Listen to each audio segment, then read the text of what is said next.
Then I just get my, I use my ring finger, and I use this to get the pigment really pressed into the lip. So I obviously decanter the lipstick onto the back of my hand and then use my ring finger and to press and roll the lipstick pigment into the lips. I find that this gives me a really good shape, better than trying to carve it out with a lip brush. So I go all along the lip, the top and the bottom, obviously starting with the cupid's bow, the bottom lip, and then working my way out.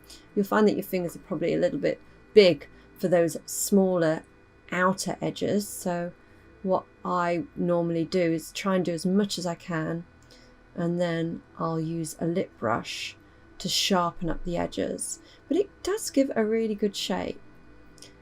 So I'm just going to go in with my lip brush and just carve out those edges just to be a little bit sharper. It should, by applying it with my fingers, it's almost kind of put the lipstick exactly up to where it needs to go.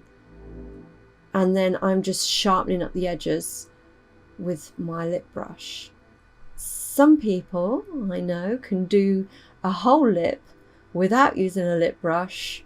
And that's one woman that I know called Pat McGrath, and she does it so well, but I do need to use a lip brush as well.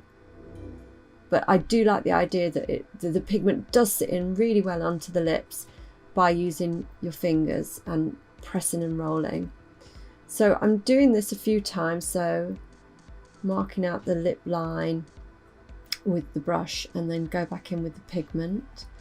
To build a lip, to build a really good colour, it's good to make a few coats. So this is kind of coat one. I'm using my Muji cotton buds just to clean up any edges that aren't sharp enough.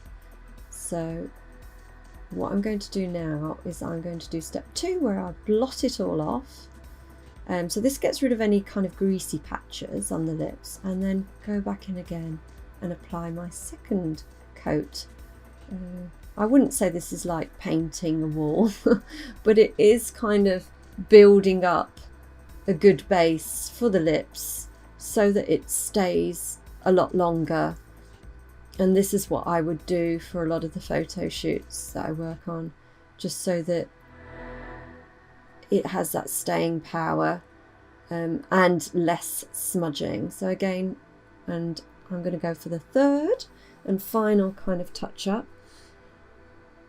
So yeah, and what I need to do is just set it with some powder. So gently, using some loose translucent powder, pat on the powder so that it dries out the lip, and then do a third coat, which I just did quickly, and round the edges to sharpen up. Once you've got your lip exactly how you want it, I use the Mr. Light from the Givenchy range, and I just go around the edges slightly with the highlighter pen, and then blend in to right up to the lip line. You've got to be really super careful. It's just I'm used to doing this, but the brush is quite fluffy, so you don't want to use a brush that you can't work with to get close to the lip line. If you need a thinner, flatter brush, then I suggest that would be a good way to do it. It's just I'm so used to doing this, I just know that this brush pushes the Givenchy Mr. Light exactly where I want it to go. And this gives a really sharp finish to the lipstick. So the lipstick is kind of done, and there you have the finished look.